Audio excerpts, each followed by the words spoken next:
Hey there, boxing fans. We're here to talk about Ricky Burns versus Dejan Zlaticanin, the fight in Glasgow from the weekend just gone.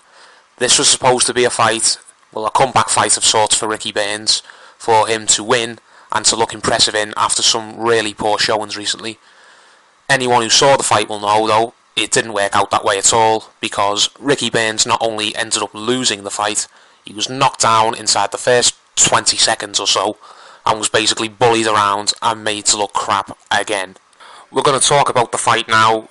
I've got Ryan, No Holds Barred Boxing, here with me, and Rory from Picks from the Paddock. We might as well jump straight into it, gents. Do you think Ricky Burns should retire after this latest setback? We'll start with you, Ryan, mate. What are your thoughts? Well, I don't know, because he's fought good opponents. He hasn't fought sort of Colt Froch level opponents, but he has fought good opponents. And to be fair to him, although he does always fight at home, he does tend to fight opponents who, on paper, you'd think, oh, they're not too difficult. But once they actually get in the ring, you think, hang on a second, these guys are actually quite good. Like Michael Katsidis, he was a tough opponent. Most people thought he was going to win, and he didn't. Ricky Burns won on points. Paulus Moses, he was one of those sort of sleeper guys who you think, oh, he's just a low-level contender, but he was actually a good fighter. Kevin Mitchell's, that was a sort of like Battle of Britain type fight. Roman Martinez was ranked probably the best super featherweight in the world when they fought. And then look at guys like Jose Gonzalez, undefeated, got in the ring, won 90% of the rounds until he retired for whatever reason. And then like Beltran, you think, yeah, he's going to be outboxed. He puts up probably a winning fight, although he only ended in a draw. And then again, Crawford and Zlaticanin, two guys who you think, yeah, could he win, could he not? So Ricky Burns, to be fair to him, he's one of those guys who fights guys who, the naysayers might go, oh, he's only fighting them because they're winnable fights. But when they actually get in the ring, you think, is Ricky Burns not as good as we think, or are these guys actually much better than we think? So should he call it a day? I don't know, because he's always competitive. He hasn't been stopped ever in his career. He's fought a huge amount of fights. He's like 31 and he's fought like 40 odd fights. And when I was just saying about like the Cole Froch thing, since he fought Roman Martinez, he's had about a dozen fights. So it's like a dozen fights in like 4 years. That's, he's one of the most active fighters in the world. So should he call it quits? Well, he's never seemingly been in trouble. He's never seemingly been, knocked around the ring. He's never been stopped. He's always been competitive, even in those fights where, in the last 4 fights where he's arguably lost all of them, aside from the Gonzalez ending, which was a bit controversial. So should he call it quits because he's getting punched around? No, of course he shouldn't. Should he call it quits because he doesn't want to be the opponent? Yeah, maybe. But if he wants to fight, because he's a warrior and all that, then yeah, he's got no reason to call it quits because he's still one of the best fighters in. Okay, Ryan. Awfully long answer there. We'll move on to Rory now. What are your thoughts, mate? Ricky Burns has now completely dropped out of the world scene after that loss. He's not going to win a world title anytime soon, if ever again. Should he just hang them up? I'll try and keep it a bit shorter and sweeter than Ryan's answer. Basically, I think he still brings something to the table. He's still got a decent enough fan base in Scotland. And regardless of how you rate him as a fighter, you've still got to kind of give him props that, at the end of the day, he was a world title holder. I think you've got to applaud the guy. He's only 31, as Ryan said, so I still think he's got stuff to bring to the table. But I think like it's always muted in boxing. It's a lot about levels, and I just think that on the lightweight scene, he's not at that level now. He needs to sort of take a look at his stock and drop down a level. There's some decent enough fights that will get him a decent enough payday at a British level. The lightweight scene's decent enough. And I think he just needs to kind of step back and, sort of reassess what's going on. And if he wants to fight at British level, sort of domestic level, then that's more than enough open to him. It's just about whether or not he wants to do that, or whether he wants to retire at what you'd class as sort of world, and I say that in inverted commas, world level, really. Yeah, fair points, mate. Very fair. My personal opinion on it is no, I wouldn't like to see him retire.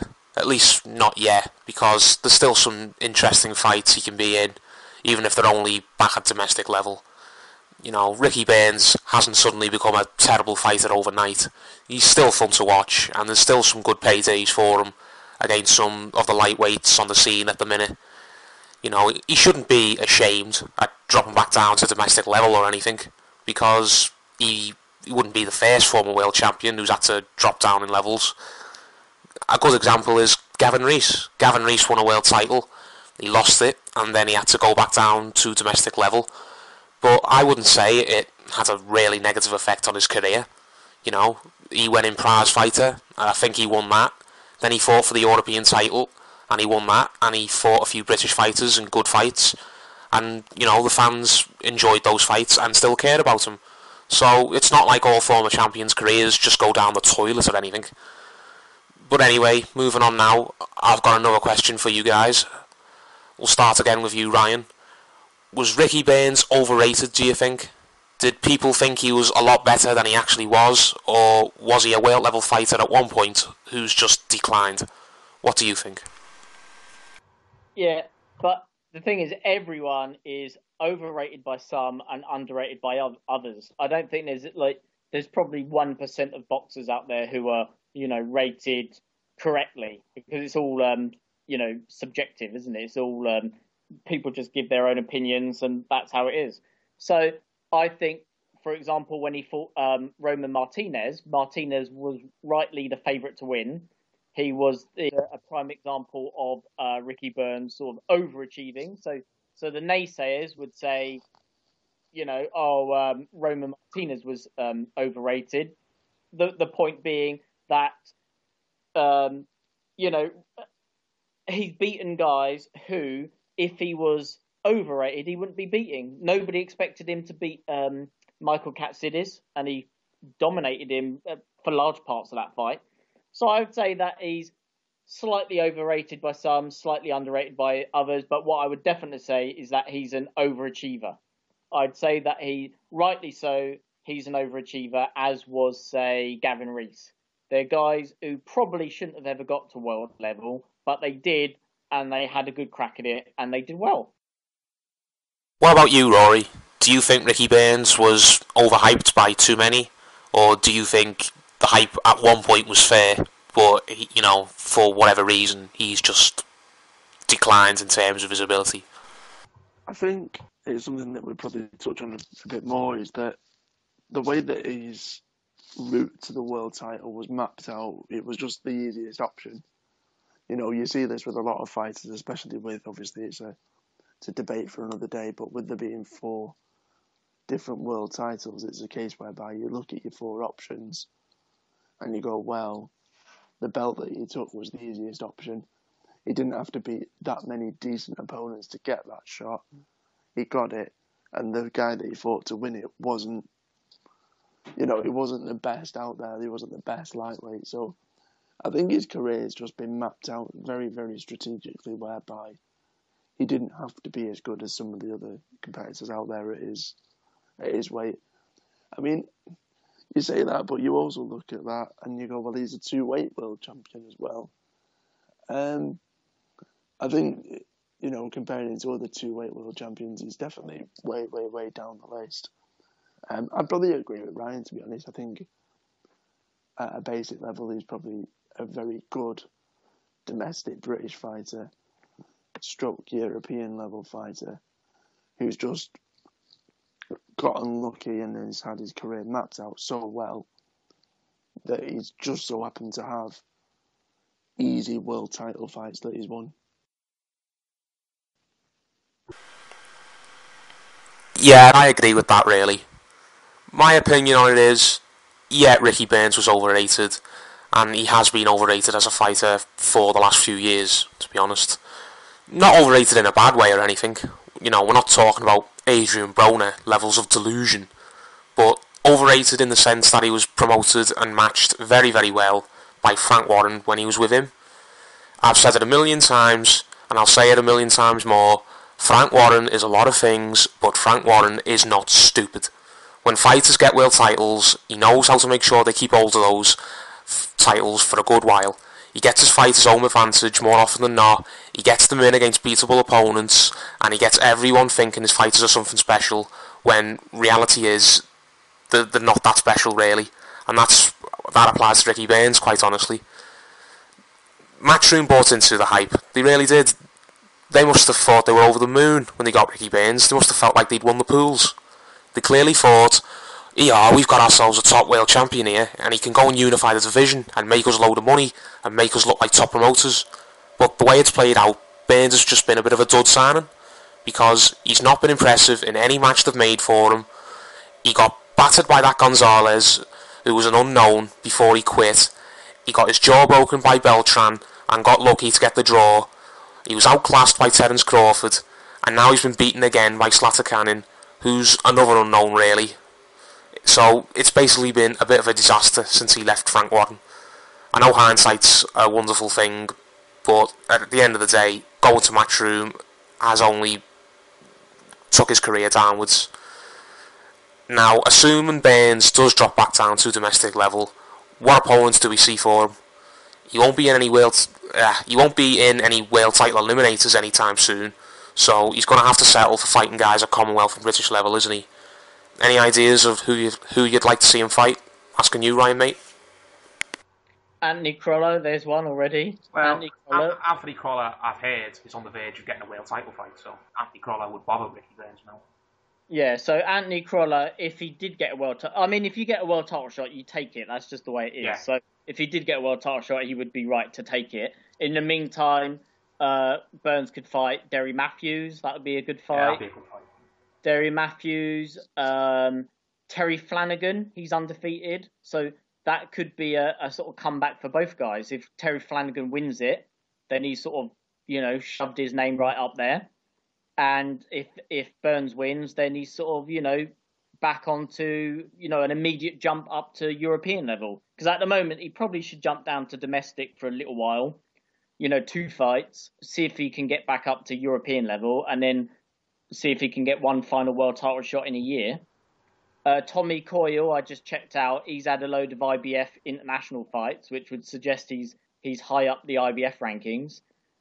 So Tommy Coyle could be on the verge of a world title shot, but if not, Ricky Burns, that would be a good fight. In fact, if Tommy Coyle beat Ricky Burns, that might, get him an immediate world title shot. The only thing is, I think Ricky Burns is sort of high up on the WBO frame, whereas Tommy Coyle's on the IBF, and you know what these orgs are like. They have their fighters who they sort of push. Yeah.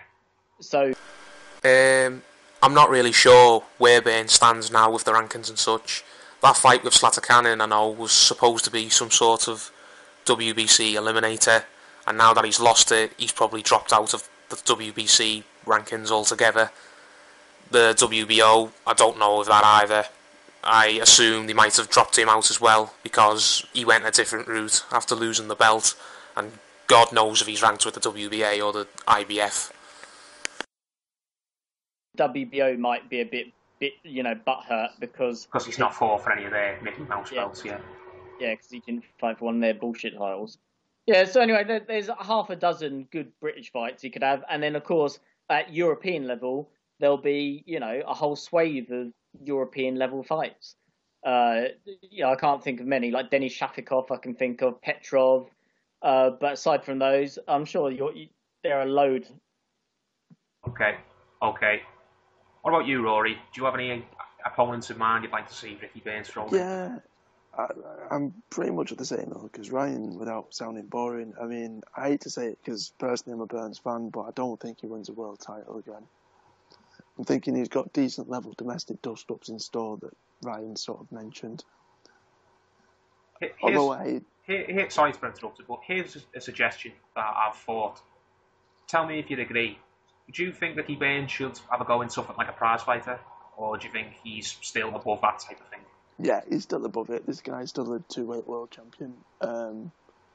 He's Yeah, there's too many decent domestic level fights out there that could sell. Perhaps I don't know. Yeah, I suggest that not because I'm trying to really, really hate on Ricky Burns or anything, but I suggest that because Gavin Rees, after he had to drop back down when prize fighter, and it seemed to do the world of good for his confidence when he won it. So I think Ricky Burns' style would. I don't know whether or not he'd suit a prize fighter. Yeah, he's not overly explosive. He's not. I mean, when was the last time he had a KO? Well, there was that guy who quit on his door. No, I can't remember the last time he legitimately KO'd someone. Was it Nicky Cut? No, Kevin Mitchell. Oh, Kevin Mitchell, that was it. Yeah. Yeah, but aside from that, it's very rare. Yeah.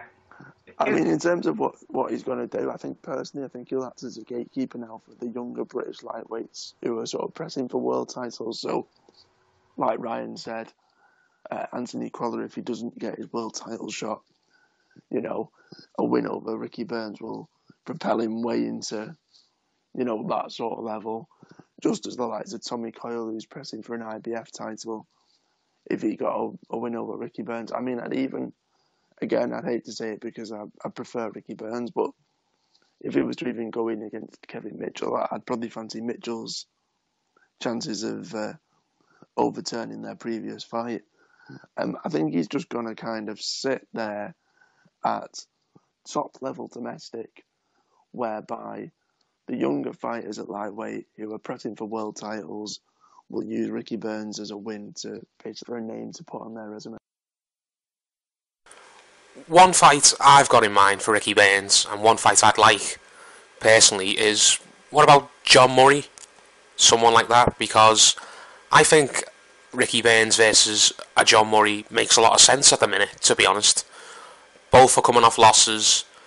Both were considered to be world level fighters at one point, but they've obviously, dropped back down to domestic level now because they've had some losses. I think it would be a good last chance saloon fight for the both of them. The winner is pretty much left with nowhere to go. The loser is left with nowhere to go and should pretty much just retire. And the winner kind of gives themselves a lifeline and gets themselves a much needed win and possibly opens up a new door for themselves. What do you think of that fight? There's a lot. The only thing I think with that though is with Ricky Burns, I think there'd be a lot to lose going up against a fighter like that. Whereas if he wins, well, is there really a lot to lose? Thinking about it, he's not got his world title anymore. He's a lot of people. He's lost a lot of his fan base now. Lost a lot of his fan base in the sense that a lot of people don't really believe in him anymore. I think there's other lightweights out there that'd be, if he was to lose against, say, an Anthony Crolla, would look better for him than a loss to an aging John Murray. Fair point. What about you, Ryan? I think a fight with John Murray would be perfect for him, but because I wouldn't give John Murray a hope in hell against Ricky Burns. I think John Murray has shown that he's got no stamina whatsoever. As soon as it goes past like round 7, John Murray starts, suffocating. So I think Ricky Burns would beat him easily. But so I think there would only be one winner in that. All across the board, there would only be winner. Yeah. That would only be Ricky Burns because like the idea of the fight, whereas John Murray both coming off losses and the loser, it would probably be the end of the road. Whereas the winner kind of. I think John Murray is like he's on the way out of boxing. I think he'll have one more fight. He'll probably lose it, and that will be it. I think with John Murray, he's got like the power and all that, but he just doesn't have any stamina. Mm. Saying that though, just to kind of touch on John Murray's stamina, Zlaticanin,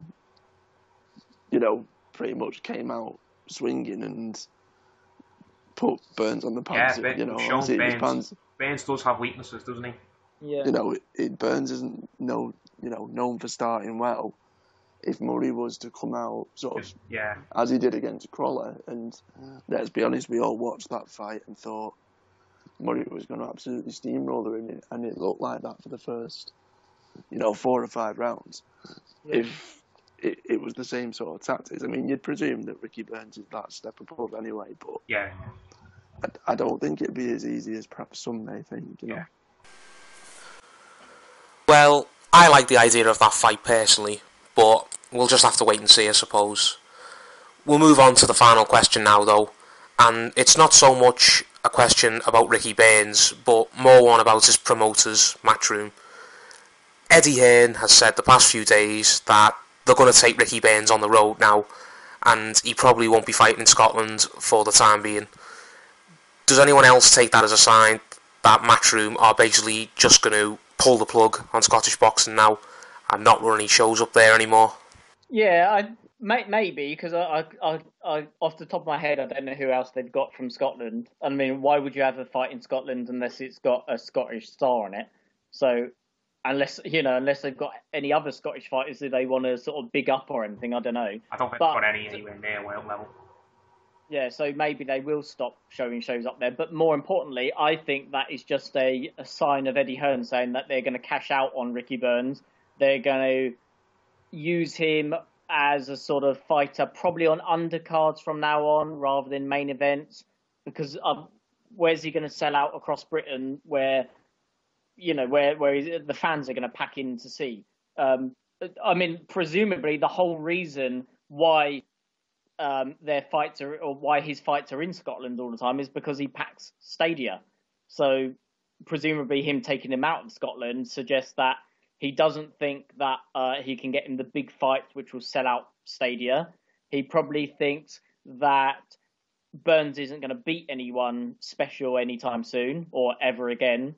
And I think that's a sign of them basically looking at Burns like a sort of Vic Darcinian, the guy who they wheel in to lose against good opponents, and it beefs up his record, like beefs up Eddie Hearn's fight cards, because Ricky Burns isn't going to beat anyone elite anytime soon. Neither does Vic Darcinian. And when Bob Arum brought Vic Darcinian in, there were rumours suggesting that he was basically being brought in to sort of beef up their sort of like cards. As Rory said, you basically think they're going to turn him into a gatekeeper now.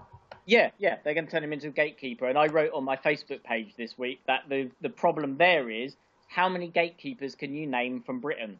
Like genuine Glenn Johnson level gatekeepers. I can't name any off the top of my head, because in Britain, what tends to happen is when a guy gets to the end of the road, like world level, he then loses once, Ricky Hatton, tries to get back up there, loses again, Ricky Hatton, and then retires.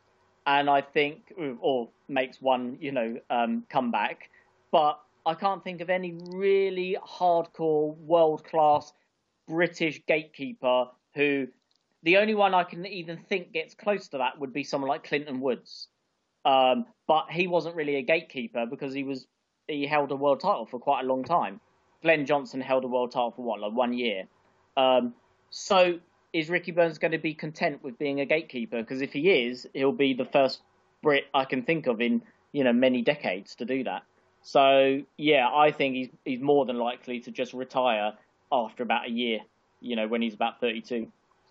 Yeah, I'm the same. I don't think, to kind of go from two-weight world champion, selling out arenas in Scotland with a large fan base, to being sort of like paraded around the country, not as a headline act, just as cannon fodder for younger fighters, hungrier fighters. I think, it depends how much he's going to get out of it, money-wise. And I don't think he'll get much out of it, so... Well, I don't think it'll be worth it. I don't think, even if he won a few fights, and I don't think it will happen, even if he was to get a world title shot, I don't think he wins it. So, I don't think he's going to, in the world of boxing, achieve any more than he's already achieved. So, we can safely say we're all in agreement, basically, that Ricky Burns' best days are behind him. The big nights up in Scotland, world title defences or world title challenges, then we're not going to see them ever again. Now, Ricky Burns is not a world level fighter anymore, isn't going to get back to world level, and unfortunately he's just going to be relegated to card filler for Eddie Hearn now.